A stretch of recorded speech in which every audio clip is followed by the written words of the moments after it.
Hi guys, welcome back to my channel. My name is Ife Artistry. If this is your first time dropping by, you are highly welcome, and if you're a returning subscriber, thank you so much for always coming here, and may God bless you. Okay guys, so in today's video I'm going to be showing you how I contour and highlight the face. You can see that everything is already set, everything is properly done. Okay, let's dive in.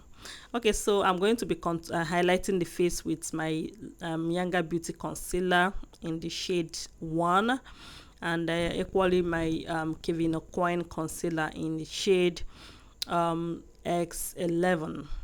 Okay guys, so this Younger Beauty is a very light shade, so not extremely like too light from my client's skin. So I am going to be placing that in the inner corners of her face, like in the inner corners, okay, while the Kevin O'Quine concealer goes in the outer part.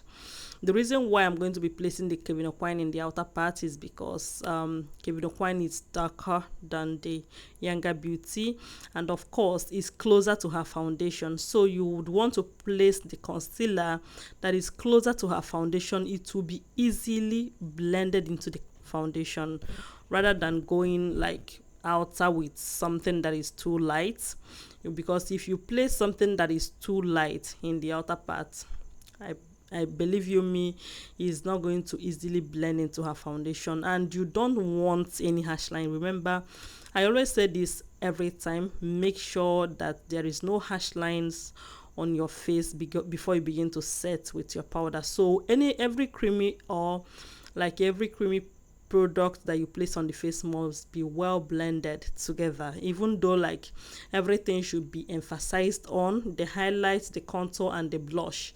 Everything should be set, but still no demarcation. Okay guys, so after placement I begin to blend in the product with my beauty sponge.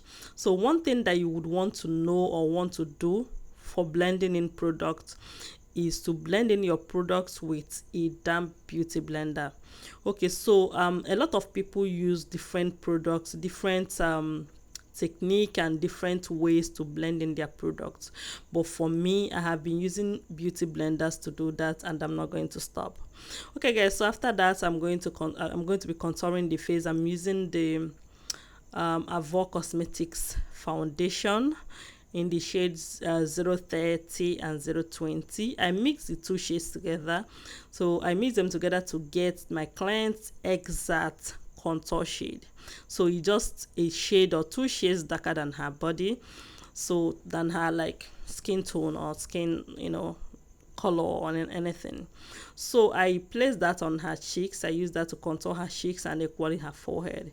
So my client has a very rounded face, so I'm just equally going to be rounding the contour. I'm going to be placing it around her face, because that is how her face structure is. So just round it and make sure like like she has this like bolder forehead and all that. So I'll just like make sure my contour comes a little bit closer, like it's not going to just be on the hairline. No, I'm going to bring it way closer on her forehead, because what I'm trying to do is to make sure I sculpt her forehead and make sure it's not too bold anymore. So your highlight is going to make your forehead like more bolder and more pronounced and all that. So sculpting it with contour brings it together and make sure it's not too like everything is everywhere is not just like too fair and too light and all that. Okay guys, so when I'm done, I'll equally contour her nose. So I'm going to be using the same contour shade that I use in contouring her face. I'm going to just run down on her nose bridge. After placement, I'll just like place it very very well, because of course I would want the nose to be snatched. Like when I say snatched, I mean it. Okay guys, so when I'm done placing that on the nose, I'm going to go ahead and use my beauty blender and blend it into her skin. Yes guys, so I'm going to blend until I make sure there is no harsh lines. This is so important for nose blending.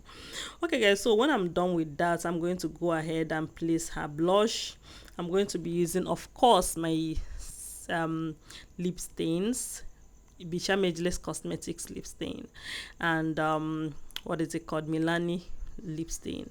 So the reason why I keep including blush when it comes to highlighting and contouring is because you cannot do without it. There should not be a reason why I have to like separate my blush from them, because all of them like go hand in hand. I don't think there should be a reason why we have to do highlighting and contour and exclude blush, because it's not going to look proper, it's not going to look neat.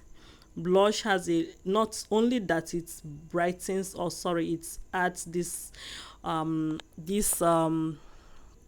warmthness on the face. It equally helps in blending in the highlight and the contour together.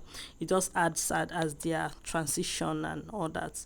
Okay guys, after that there's some products of the concealer that I left under the eyes because I wanted it to give me like more coverage. I wanted it to grant me more coverage.